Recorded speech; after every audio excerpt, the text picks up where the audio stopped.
I got fired last year in Las Vegas from the Frontier Hotel for saying shit in a town where the big game is called crap.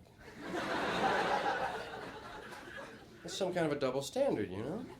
I'm sure there was some Texan standing out in a casino yelling, "Oh, shit, I crap!"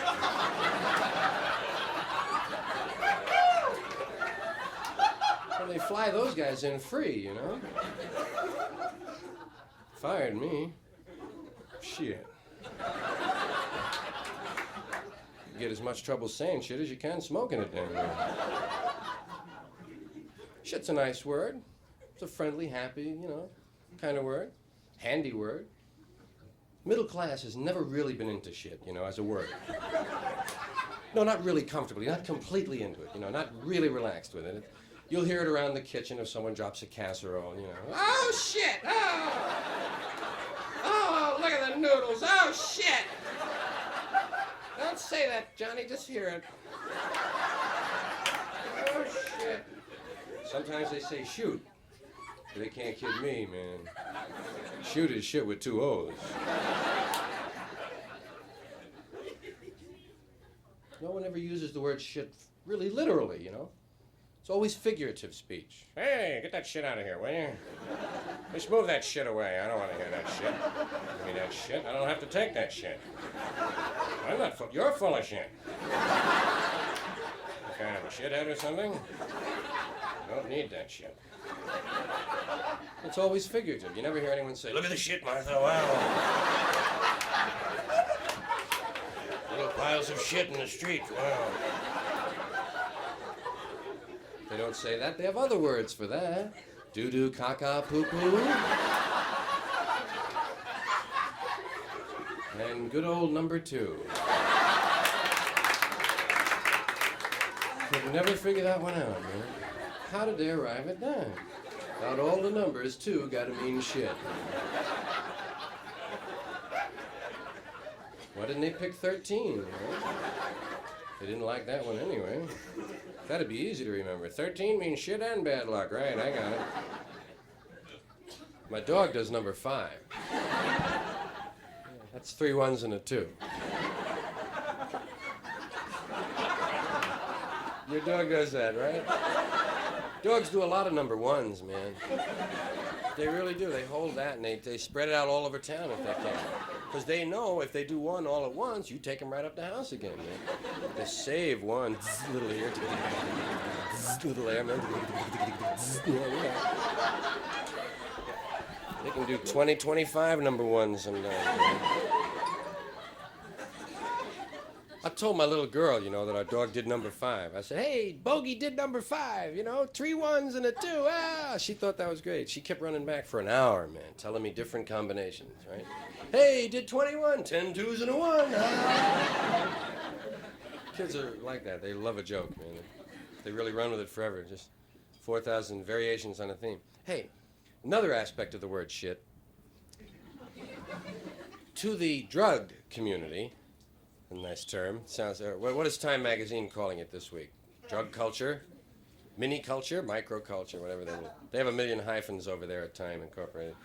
Throw them around. Yeah. To the doper, shit means something very special. Shit means shit.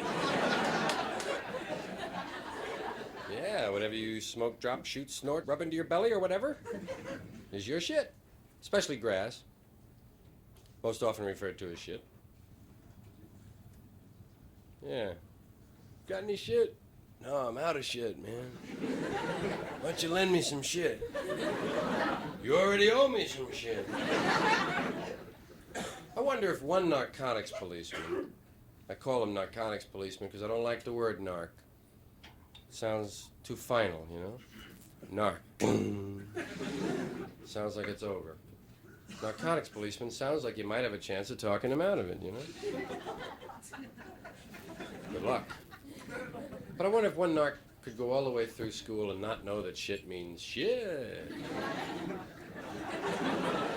He might. Sure be in for a lot of surprises first day on the job, though. Some guy would roll up to him. "Hey, you want to buy some shit?" Well, I'd never thought about it, really. Where'd you get the shit? You know, try to draw him out, find out the identity of Mr. Big, right? Well, we brought it back from Cambodia in a guitar, man, and we, made brownies out of some of it and gave some away as a wedding present, and we're selling the rest, man. Sounds like some sort of a religious cult. How much is the shit? I'll let you have 2 ounces for $90, man. Must be good shit. Yeah, it is, man. Think you want some papers with that?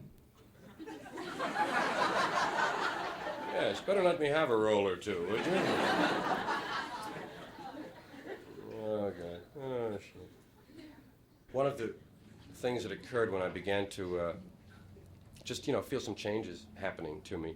Naturally, I was kind of still entertaining in gin joints, you know. I mean, I realize they sell gin here, but it's really not the same as middle-class nightclubs where I spent, like, a lot of years. And it was weird to start having hair and start having a beard and to come out, you know, to all these folks, a lot of Shriners and hookers and salesmen, which are the same as hookers, really. Get right down to it. And it was just strange. I had to find ways to break the ice. I mean, I told them a poem. I told them about my hair. I'm aware some stare at my hair. In fact, to be fair, some really despair of my hair. But I don't care, 'cause they're not aware, nor are they debonair. In fact, they're just square. They see hair down to there, say beware, and go off on a tear. I say, no fair. A head that's bare is really nowhere. So be like a bear. Be fair with your hair. Show it you care. Wear it to there, or to there, or to there if you dare. My wife bought some hair at a fair to use as a spare. Did I care? Au contraire. Spare hair is fair.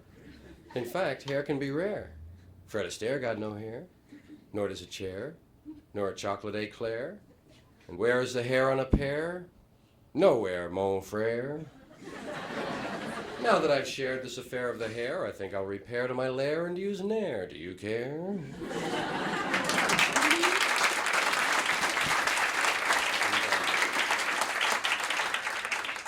Here's my beard, ain't it weird? Don't be scared, just a beard. That's the thing, the word beard shook a lot of people up. Beard. It's not American sounding. Beard. Lennon had a beard. Gabby Hayes had whiskers. Monte Woolley had whiskers. Yeah. Well, anyway, I mentioned hair because I've only had extra hair for about a year now, and actually it's the same hair I always had, just used to be on the inside. I'm wearing it in a new location, that's all. And I found there are some advantages to longer hair. For one thing, it covers the pimples on your neck. One of the disadvantages of longer hair, a lot of people think you're a commie fag junkie. And it's tough to talk about 3 things at once, you know? What would a commie fag junkie sound like, anyway? Workers of the world unite.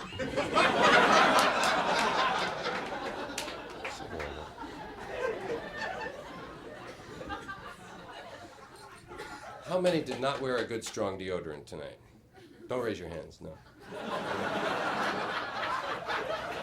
5-day deodorant pads would have to be the strangest product yet to emerge from the business mind.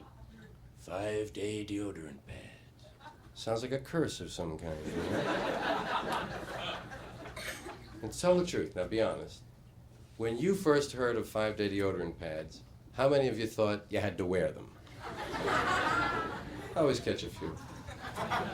2 years I wore those mothers. A lot of laughs at the beach, you know. Hey, look at the goofy guy. He's got things under his arms. Scope. Has anyone here ever received a bottle of Scope? Has anyone here ever sent anyone a bottle of Scope? It just seems like such a cruel thing, you know? I often think of the borderline psychotic.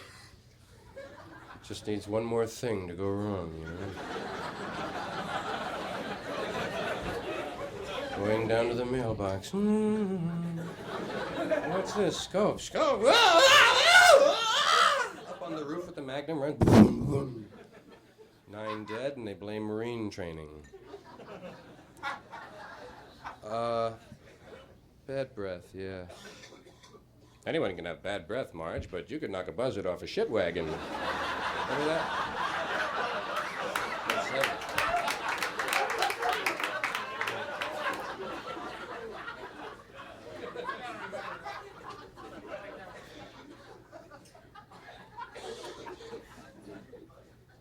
Hey, if you ever run out of deodorant, I never mentioned that.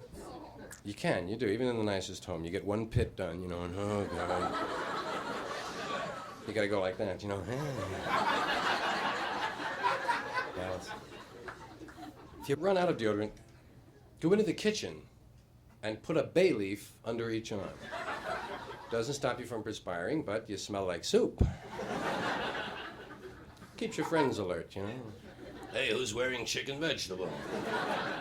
Not me, I have bean with bacon. One of the Campbell's hearty soups. A manhandler. That's what they call him. Frankie Lane sings about it.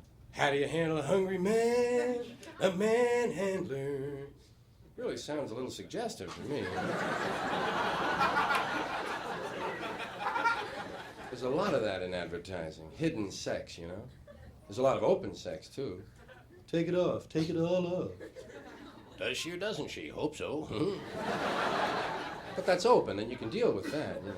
I worry about the subliminal message. It's what's up front that counts. Should a gentleman offer a lady a Tipperillo? And what's the big scene in the Tipperillo commercial? It's a train going into a tunnel, man. You don't have to be Fellini to figure that out.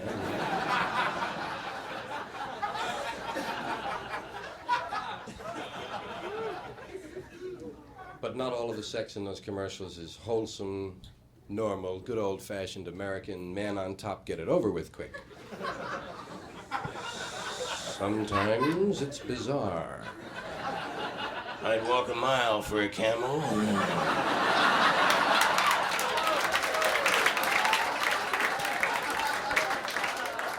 But wouldn't you really rather have a Buick?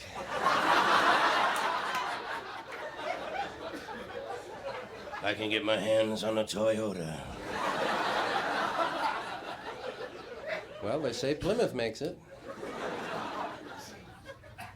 Let's make it with Toyotas. And the cigarettes are obscene. Doral. Taste me, taste me. A few years ago, eat me was a bad word. You couldn't say it on television. Now they got male models running around singing it. Taste me, taste me. Winston, me and my Winston, we got a real good thing. What are they doing with those cigarettes? Half a pack is gone, they haven't lit one up yet. They're putting them somewhere, by God. And Lark, show us your Lark, ah! It's a nice invitation to a flasher, huh? Well, try that Lark thing in the Bowery. Those guys will show you their Larks, man. And then the filthiest slogan of all. It's not how long you make it, it's how you make it long.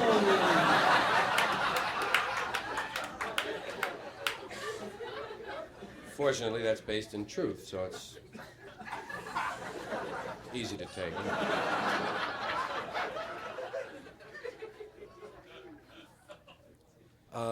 Ta-da! Was on a talk show recently, and the host asked me, said, "What do you think about the dope problem?" And I said, "Definitely, I feel we have too many dopes." Yes. No question about it. That's why we have a drug problem, I really feel, you know, because, like, everybody has access to drugs, and we're all kind of just dopey, you know, we're just human beings, little protoplasm walking around, shaking hands. How are you, Phil? Give me a piece of lettuce, you know.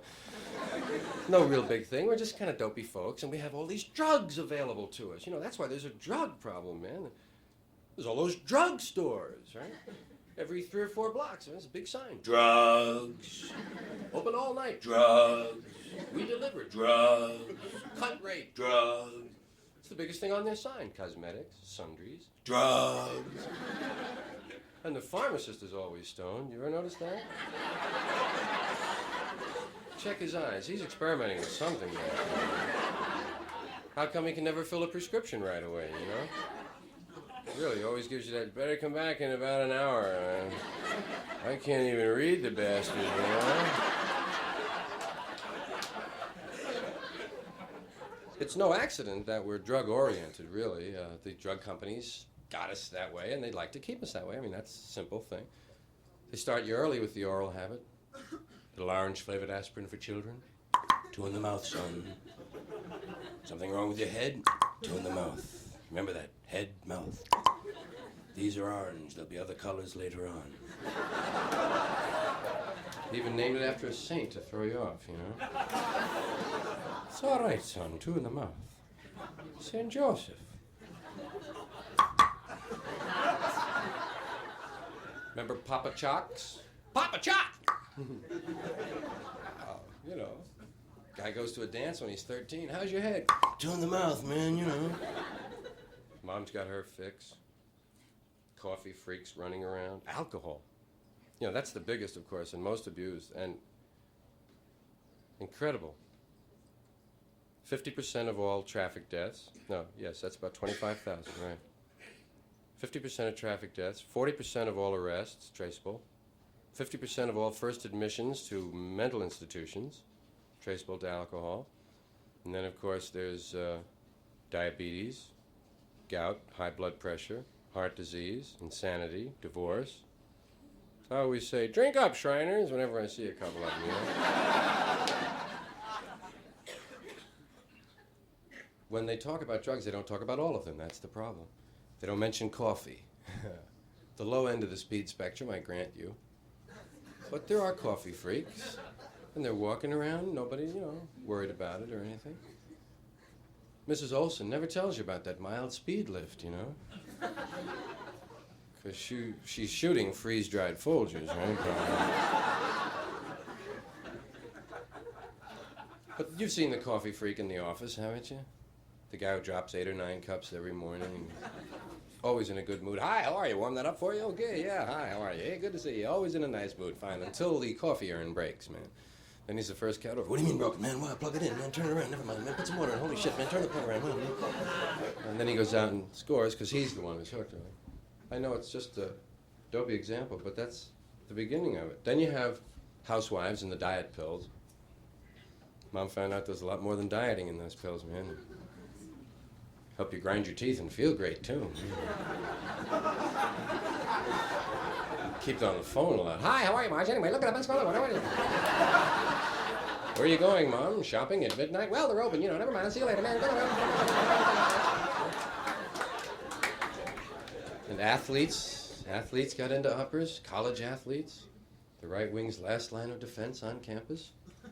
And they're doing amphetamines. Remember when being up for the game used to be kind of a spiritual thing? Now, man, you up for the game? Been up all week, man. Birth control pills. That's part of the drug scene, isn't it? You'd have to count them.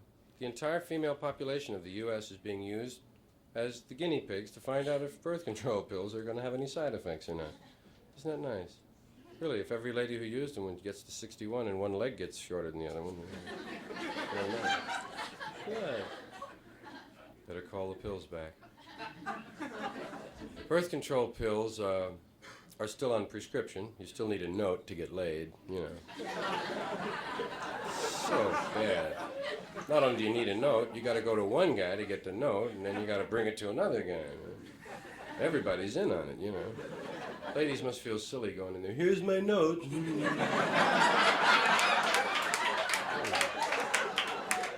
Oh, that's what you're doing at home, eh? Well, we're keeping a record of it here in the store. And late at night, I read them.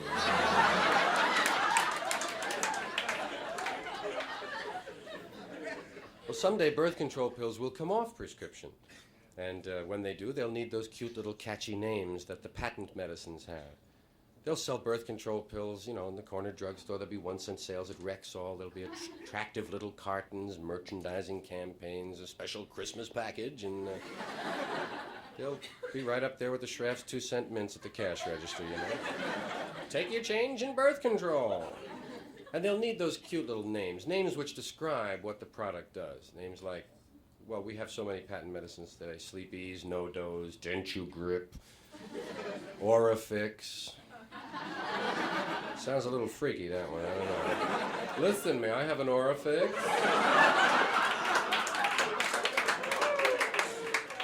Not without a note, hell no. Someday birth control pills will need names like Pregnot. Doctors prefer Embrino. Here's one for the ladies, Nary a Carry. Something lofty and poetic, Nay, Family Way. Something earthy and crude, Mom Bomb. Something for the youngsters, Junior Miss. Here's a real man's product, Inconceivable. Mommy Knot, Fetus Fail, Kitty Kill, Papa Stomper, whatever you want. Womb Broom, Humpty Dumpty, you know. They're clever guys. I wouldn't be surprised if they come up with a birth control pill that doesn't work all the time. We call it Baby Maybe.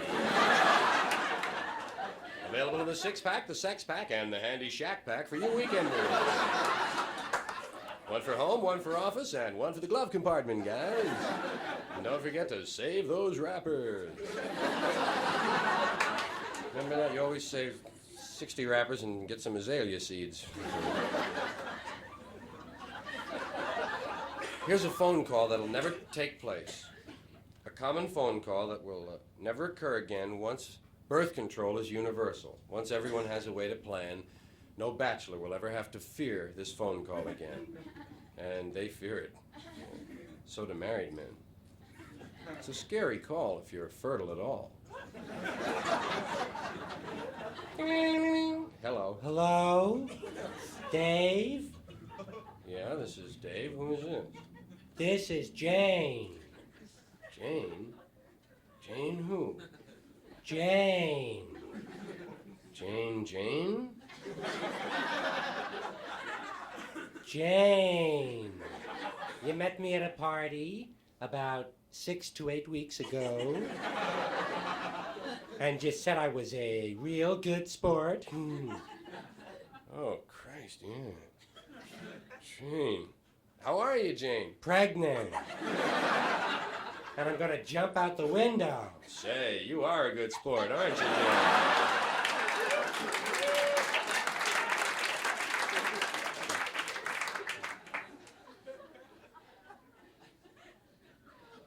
It is a male sexist pig joke, really. Hey, you know what I mean? I wanted to thank you very much. No kidding. Hey, thanks for being here, man.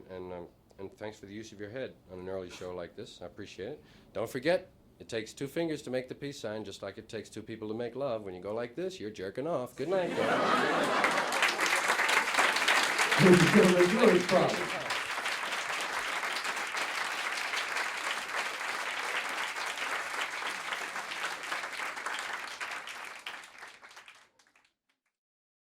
I was a disc jockey when I was 19. I was lucky. I found a job, like, you know, when I should have been still learning about it. And it inspired Wonderful Wino and Willie West, a character of mine. Radio stations, of course, changed personnel rather rapidly. Willie West is no longer at Wonderful Wino. He's been replaced by Scott Lame. Hi, gang! Scott Lame here! The boss jock with the boss sounds from the boss list of the boss 30 that my boss told me to play! Right here on the nifty 850.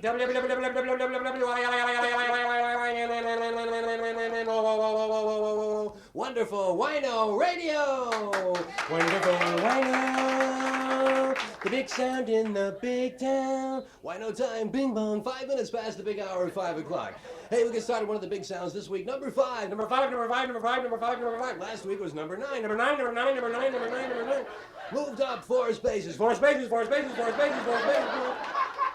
Here it is, one of the new supergroups, Crosby, Stills, Nash, Young, Merrill Lynch, Pierce, Sacco, and Vanzetti.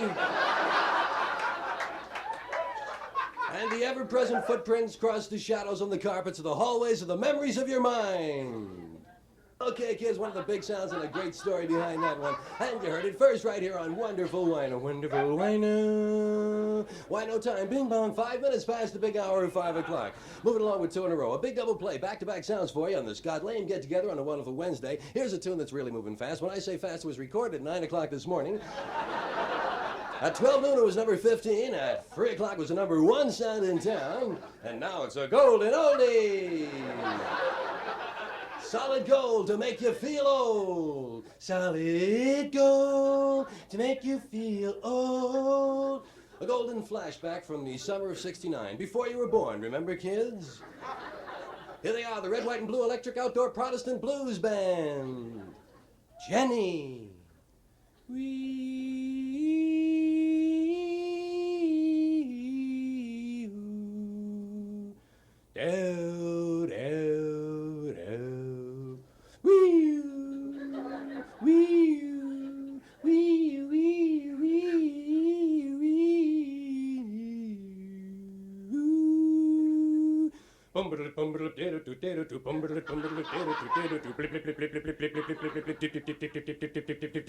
Jenny.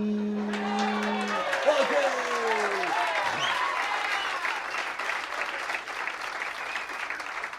Okay, it's always good to get into some super gold. Super gold.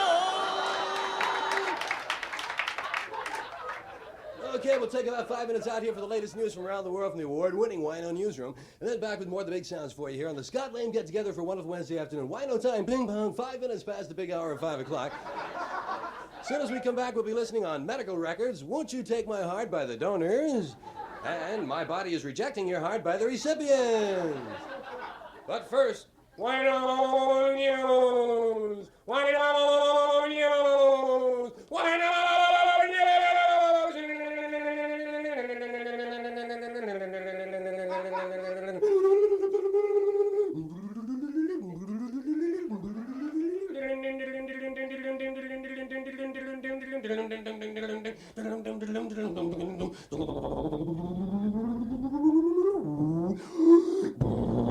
From around the world, across the nation, and up your street, here it is, Wino News, with Wino Newsman Bill Beeper.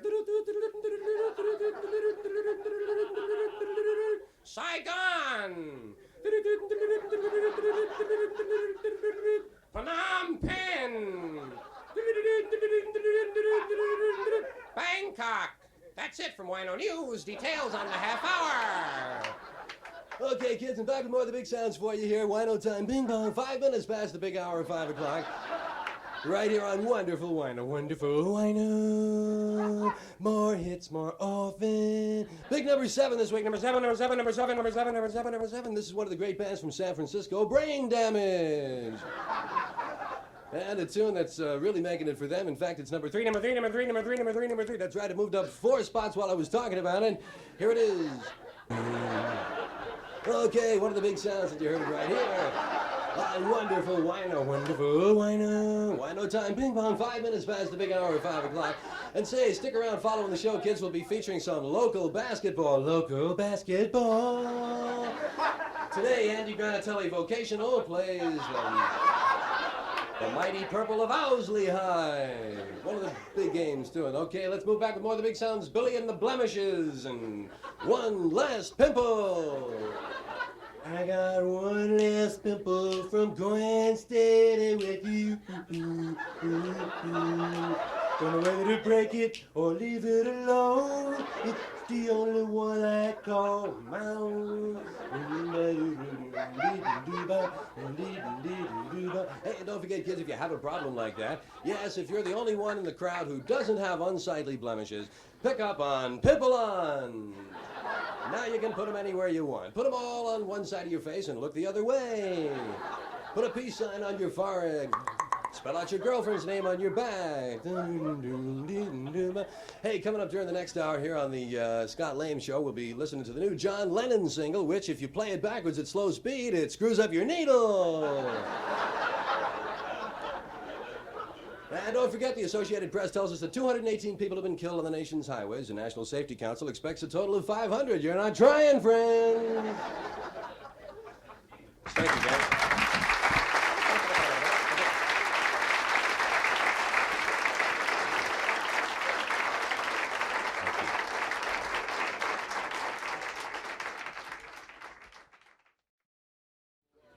Now there are a lot of couples shows. There's dating game, newlywed game, family game, baby game. They don't have divorce game. You've seen the shows, bunch of couples sitting around giggling. Ask them dopey questions. Do you have any pet names? Yes, Godzilla.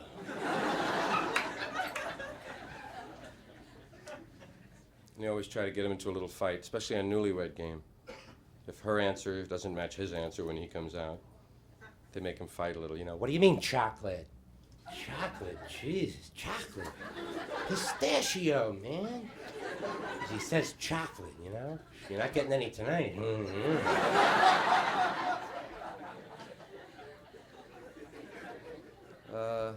I'd like to see Divorce Game. I think it's realistic. It's the one part of the male-female relationship they haven't capitalized on. I mean, they have Divorce Court on TV. Why not Divorce Game? Face it, should be a positive thing, not an ending of something. It's two people beginning new lives, you know? Give them appropriate prizes. Give them dance lessons and wardrobe singles weekend, cosmetic surgery, whatever seems appropriate, you know? Get them going right. Welcome to Divorce Game, brought to you by National Van Line. Yes, sir. If you're breaking up a home, let National break it up for you. And now, here's America's favorite divorce funny man, the fellow with the split personality, Don Decree. Love's more comfortable the second time around. Thank you, Don Pardo, and hi out there, everyone. Boo. Find another nice house today. Welcome to Divorce Game, the show where some lucky couple actually wins a legal divorce right on the air and spends an exciting week together here in Hollywood as our guest at the fabulous Veterans Hospital. And a little later on, we'll be playing our home divorce game. That's where we call a housewife at random and tell her husband is downtown drinking with another woman. Yes, sir. Okay, that'll be lots of fun, but we'll be doing that a little bit later on in our show. Right now, it's time to meet a couple from yesterday, Raul and Congolia Breckenridge. Been married 16 years and really can't stand one another. He's a pearl diver from Yuma and been out of work for some time now. His hobbies are lighting fires and helping the poor. Her hobbies, collecting foreign tennis balls and knitting humorous cummerbunds. And together they make napalm at home for a local right-wing group. Wonderful couple, and they chose category number 4, mental cruelty. Okay, ladies, cool it. I know that's your favorite, mental cruelty. And yesterday, you awarded them a divorce right here on our stage, and now it's time to determine the custody of their children. We'll spin the big custody wheel. And we'll find out who gets who. Congolia, what are the ages of your children? Well, we have triplets, 6, 5, and 1. Okay, let's spin the big custody wheel and find out how many she'll get to keep.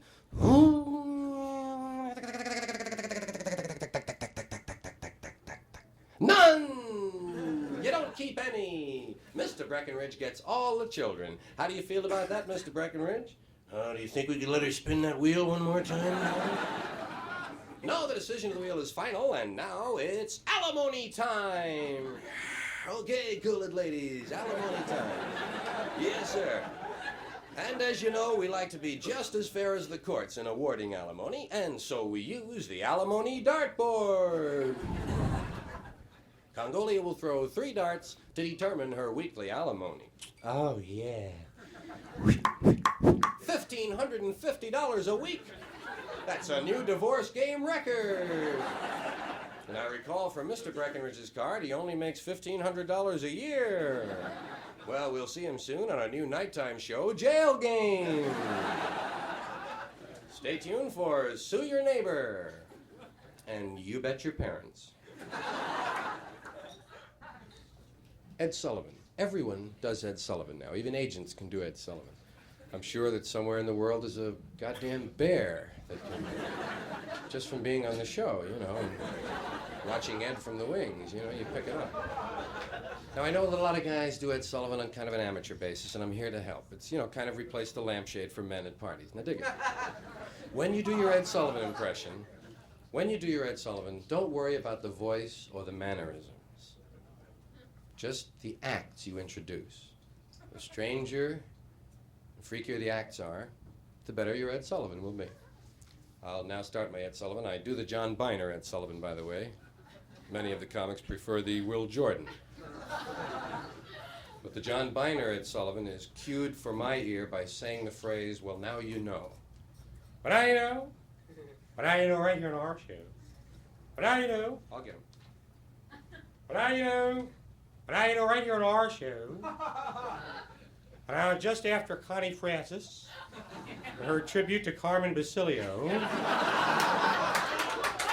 And immediately following, or just following, the Waltzing Mice, the Maori Fire Eaters, and just before, now is that just before or just after?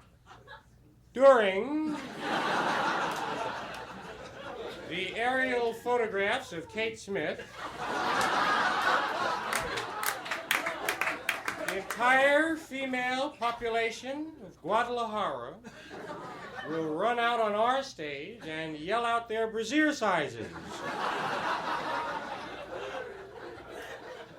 Now in our audience tonight, now you know sitting out there in our audience, where are you now? There you are. The Loch Ness Monster. That's all that's really here. That's really here. He swam all the way from Scotland. And also in our audience, now where are you? There you are. The world's largest nun. Don't stand up, sister. But now you know. Now you know next week on our show. The Bronze Age. With excerpts from the Protestant Reformation. What would be the ultimate Ed Sullivan act? It would have to be everything that has occurred since eternity. Or maybe, how about Ed just staring back at you for an hour? How are you? I'd like to see them one time. Well, it's over now. No one got a chance to thank Ed either, man. You dig that? The last one that they taped, they didn't know it was going to be the last one because they were due to go into reruns the next week, and then it was canceled after it was in reruns. So at the actual last show after 23 years, nobody really, knew the vibes they were into. What a shame. I would like to have been there just to say, thanks, Ed! No kidding, man. Thanks for all them crazy acts and everything in all those years. Wow. Thanks for the Beatles, Ed. Ed made sure we got them, man. And Elvis, yeah. Little maudlin gang, but thanks, Ed. Da-da-da. Oh, yeah. Daytime television. Now, guys don't watch too much. I realize the guys aren't into daytime TV. Most of the ladies in an audience like this don't watch either. But if anyone watches, it is mostly women. There's a lot of women-oriented shows. There's a lot of pain, man. There's a lot of pain in the daytime. A lot of tragedy, a lot of down trips. Soap operas, most especially. Ladies don't even call them soap operas anymore. They call them My Stories. Call me back, Agnes. My stories are coming on. And there are lots of stories. And they all have doctors in them, man. Doctors in everything. Even if it's not about doctors, he'll be along. There's not much happiness in the daytime, even on the quiz shows, where you'd expect to find an occasional winner and a little joy. They rarely have a winner anymore. They really don't get to play the games anymore. Damn rules take too long to explain. By the time they get to the first question is, can you come back tomorrow? We're out of time. You've heard the rules. Well, you know how we play our game, don't you? The champion, Mrs. Muckenfuss, will get the first question. If she answers correctly, the challenger, Mrs. Fussmucker, will spin the big prize wheel to determine the champion's prize. If the wheel stops on a prize already won by the champion, she'll have to forfeit the prize and draw a number for a new category. If the wheel stops on a prize not yet won by our champion, she'll have a choice of either accepting the prize or taking a prize from the challenger's list, in which case the champion forfeits her turn and chooses the challenger's home partner from the revolving drum. We'll call the challenger's home partner on the phone. We'll ask her 15 questions. If she can answer all of them correctly, she can select a number from 1 to 900. The champion will then spin the big prize wheel to determine the amount of money won by the challenger's home partner. Well, that's what happens if the champion answers correctly. If she answers incorrectly, she has to give us her firstborn male child.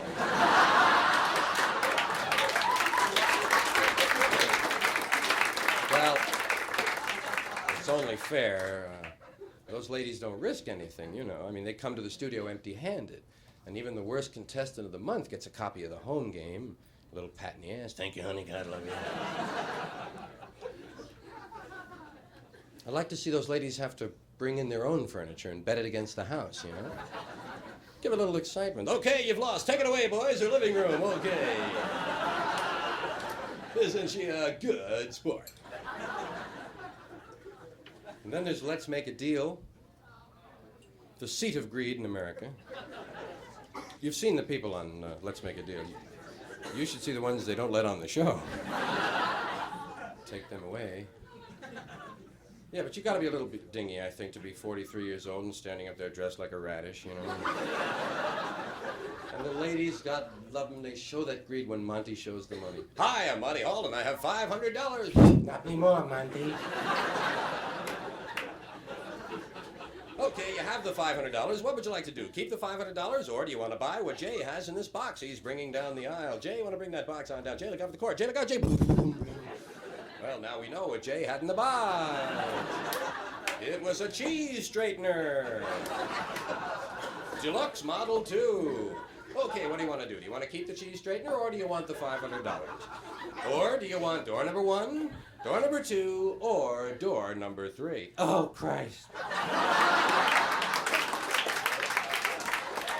Oh, Monte.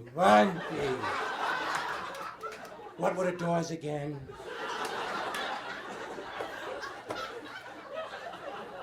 Door number 1, door number 2, or door number 3. Oh, wow. Oh, all right, okay, all right. No, wait, okay, wait, okay. All right, no, wait. Oh, wait, Monte. Door number 1, 3, 2, wait, no, wait, hold on. 2, what, wait, 1 or 2, 1, 3, 1, 3, wait. Okay, wait, I didn't go yet. Definitely 2, 1, wait, 3, wait, no. Okay, eeny, meeny, miny, moe, catch a fella by the toe. If you holler, you're out, Monte. No. Okay, I got 4. No, you don't have 4. It's between 2 and 1 and 3. Oh, and by the time she picks, it's anticlimactic, you know, and a little greedy. Yes, that's it. You've won it, a 1971 Ferrari. Oh, God, we have a small car.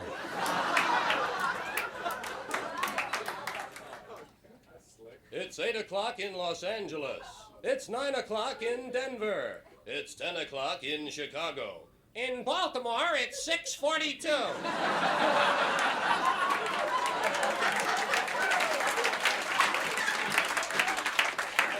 Time for the 11 o'clock report.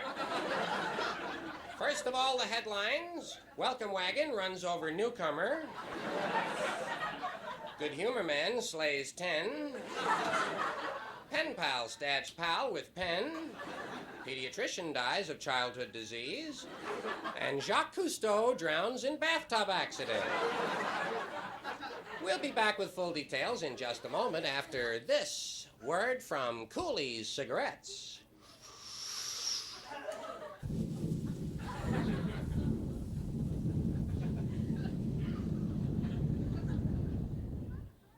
You know something, Bill? These cigarettes of mine, they taste like crap.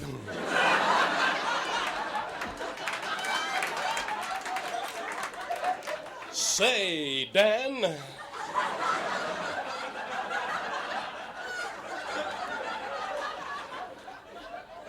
crappy taste. Why don't you try the cool, refreshing taste of Coolies? Coolies, eh? You smoke them? Nope, found them in the subway toilet.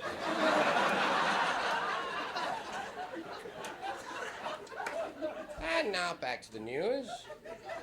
History's 135th heart transplant operation was performed yesterday in New York City. One unusual note, the heart transplant took place in Central Park at midnight, and the donor's family was not consulted. Dr. Timothy Leary's brother, really Leary, today announced the formation of a new religion which teaches that when you die, your soul goes to a garage in Buffalo.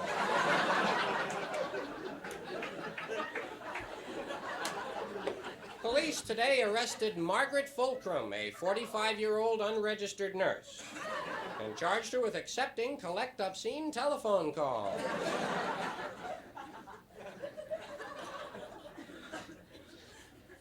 Famed television announcer Charlie the Tuna was found dead today of mercury poisoning. Sorry, Charlie. Good news from the Far East. No one was killed in Vietnam today. However, 3 people died of old age at the Paris peace talks. And former French President Charles de Gaulle rose from the dead today, just to show everyone he could really do it. Well, that's it from the news desk. For the latest in sports, here's Biff Barf. Good evening, sport fans. Biff Barf here in the Biff Barf Sportlight Spotlight, picking them up and barfing them right back at you. I call them the way I see them, and if I don't see them, I make them up. No games today. However, we do have a few late football scores still coming in from the far west. Guam Prep 45, Marshall Islands 14. Mindanao A&M 27, Molokai 10. Caltech 14.5. MIT 3 to the 4th power. William and Mary 6, Nick and Tony 105. And here's a partial score, Stanford 29. Well, that's it, kids. That's it from the scoreboard in the world of golf today in the Fats Domino Desert Classic. First round leader Willie Waterhazard had a birdie, 2 eagles, and a duck this afternoon. Meanwhile, the favorite Gary Fairway was way behind, scoring a record 609 strokes on the front 9 when he accidentally stepped aboard a bus to Minneapolis while playing a difficult lie from the highway. Well, that's it, sport fans. Join me tomorrow afternoon on the ever-widening world of sports when I'll be presenting the National Two-Man Pall-Bearing Championships. And next week, I'll be a guest hunter on American Sportsman. 6 of us are going to kill a rabbit. Now, with the latest in weather, here's Al Sleet, your hippy-dippy weatherman. Hey, hey, pasta! Hey, what you call your pasta? Al Sleet, hippy-dippy weatherman, brought to you by Parsons Pest Control. Do you have termites, water bugs, and roaches?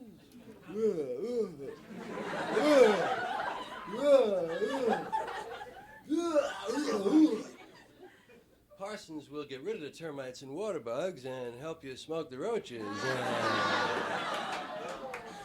Present temperature is 68 degrees at the airport, which is stupid because I don't know anyone who lives at the airport. Downtown, it's much hotter. Downtown's on fire, man. Now, if you'll take a look at our national weather map, you'll see that we don't have one. So try to picture last night's map in your mind. Remember all those lines and numbers. Weather was dominated by a large Canadian low, which is not to be confused with a Mexican high. Tonight's forecast, dark. Continued mostly dark tonight. Turning to widely scattered light in the morning. That's it from Al Sleet. Don't forget, if you don't like the weather, move. Thanks, Al. Always a great report from Al Sleet. I think we all know by now Al's been into the mushrooms. Well, that just about wraps it up on the 7 o'clock report. Join us again tomorrow night at 9 for the 11 o'clock news. In the meantime, stay tuned for a brand new comedy series, Double Trouble, the story of Siamese twins joined at the lips.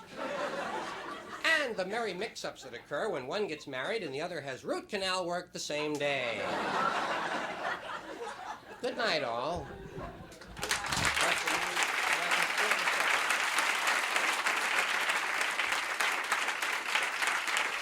Thank you. Thank you, man. Thank you.